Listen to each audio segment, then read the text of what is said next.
Hello, welcome to Global Eye. I'm Parikshit Luthra. External Affairs Minister Jaishankar met U.S. National Security Advisor Jake Sullivan and U.S. Secretary of State Antony Blinken in Washington, D.C. The meeting comes amid India's strained diplomatic ties with Canada. However, a Reuters report has suggested that U.S. State Secretary Blinken urged India to cooperate with the Canadian investigations. On the sidelines of the meeting, the two countries also agreed to continue their cooperation in defense, space and clean energy. The diplomats have also laid the groundwork for the upcoming 2+2 dialogue. In fact, speaking at the Hudson Institute a short while back, External Affairs Minister Jaishankar confirmed that he did raise the India-Canada issue with Secretary Blinken and NSA Jake Sullivan. He also said that India and Canada have had a lot of friction since the 1980s over Khalistani terrorism, and somehow the Canadian government has been very permissive of Khalistani elements, terror havens on its soil.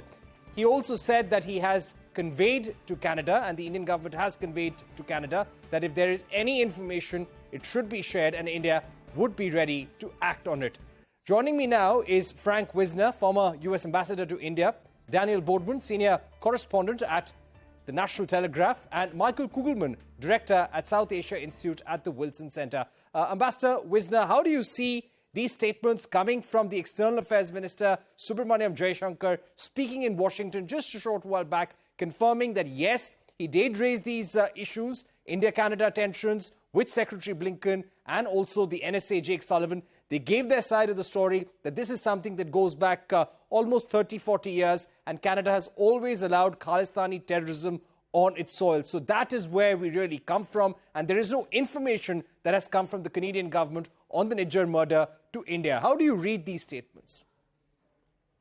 I read the statements pretty much as Jaishankar conveyed them, and that is India is making clear its point of view, its long-standing position on the dangers posed to Indian national security by the Khalistan movement, which has a strong presence in Canada and has acted in various nefarious ways over the decades. We now have the makings of a crisis, and I think it's in the interests of neither country, and certainly not of the United States, for this crisis to go on. It needs to be brought under control, and the way to do that is to begin, as Jaishankar pointed out in his meetings with Blinken and with Jake Sullivan, for the two sides to begin to exchange intelligence on each other's point of view, exchange information and points of view, and begin to lower the ceiling of tension and find a way to resolve the issue. Canada and India should be very strong partners. Canada owes a responsibility of controlling dissident activity, and India of resolving this issue. So I'm optimistic if we can keep the decibel levels down, that the matter can be managed and get off the front pages where publicity does it no good. Right. Michael, let me get you in at this stage. We saw that you were at a meeting that Jaishankar had with US congressmen, also US think tanks. Was this question of India-Canada tensions, the recent murder of Hardeep Singh Nijjar, the Khalistani activist, did that come up during the conversation? Did Jaishankar reiterate the Indian government's point of view? Right. Well, that I can't say because it was an off-the-record meeting. But I will say that, just sort of taking in how Jaishankar's visit in Washington has been so far, it's almost like on many levels that, this whole crisis with Canada didn't happen, in the sense that, Jaishankar's had a number of meetings around town, a number of engagements, both public and private, at which the issues that we've been hearing for many years and really over the last few months between the U.S. and India were the ones covered, tech cooperation, Indo-Pacific issues, and, talking about the next 2+2 dialogue.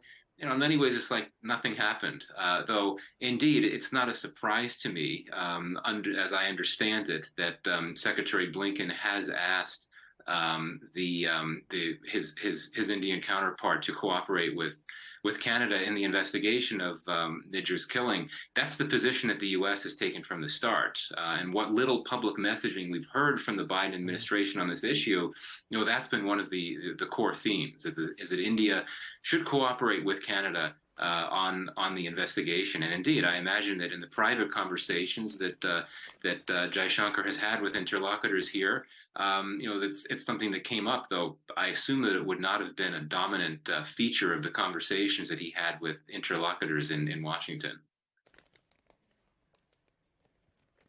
All right, so you're saying that there were a very broad set of issues concerning the India-US relationship and the G20 that were discussed, and Canada was not the focus of the conversation. Let me get in Daniel Bordman right now.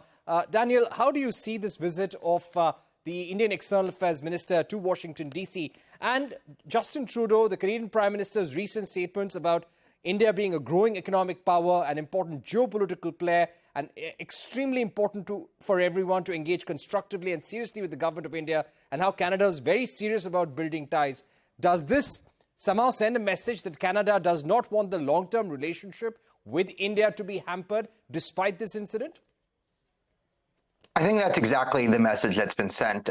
I read this as sometime in the last 3 days, some adults have entered the room and explained to Trudeau that you can't be starting a fight with your ally based on evidence that you can't release to the public if it's Five Eyes. So I think this is Trudeau sort of circling the wagons. He's been, I think, pushed off a position.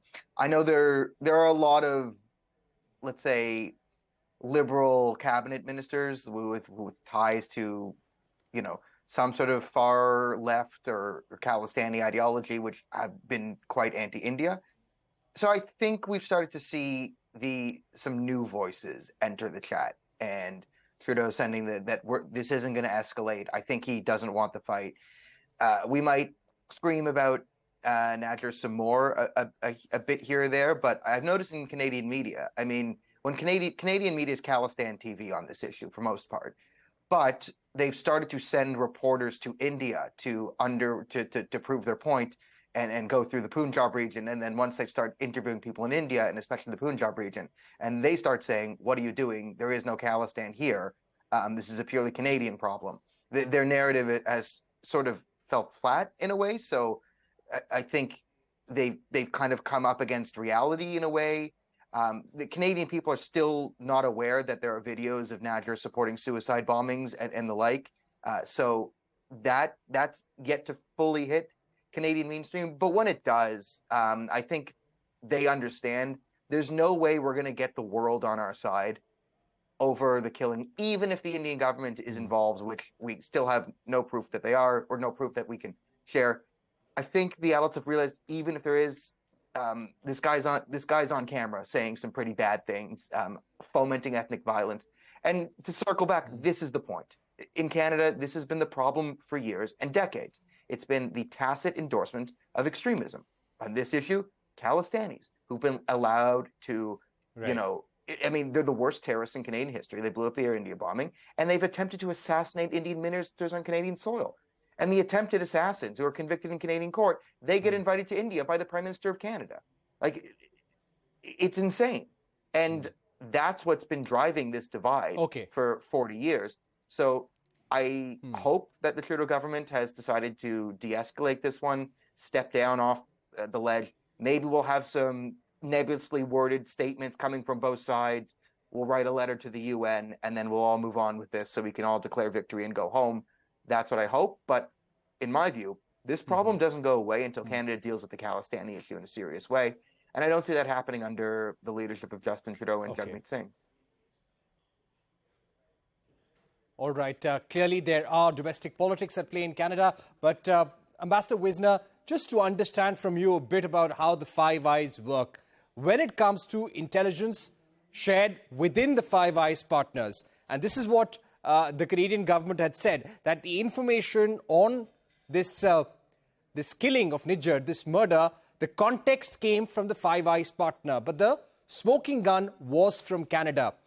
Considering the Five Eyes were involved, can one of the Five Eyes member share that evidence openly? And can they share it with a country which is not a member of NATO, not a member of the Five Eyes? I doubt it. The point of having the Five Eyes is to have a confidential channel for the exchange of the most sensitive intelligence that exists and is available to the member governments. It's not for public commentary, not for public dissemination. So there will be no comment on the details of what has been discussed inside the Five Eyes publicly, not by any of the participating governments, including Canada. The resolution of this problem lies literally and singly between Ottawa and New Delhi. And that's where the de-escalation that's occurring needs to be continued. The two sides have to speak frankly to one another, exchange what evidence they have, not look to any outside third party to resolve the outstanding questions. Right. On that note, we're going to take a short break, but Dan Bordman, Frank Wisner, Michael Kugelman, we're just taking a break. We'll be right back in just a minute.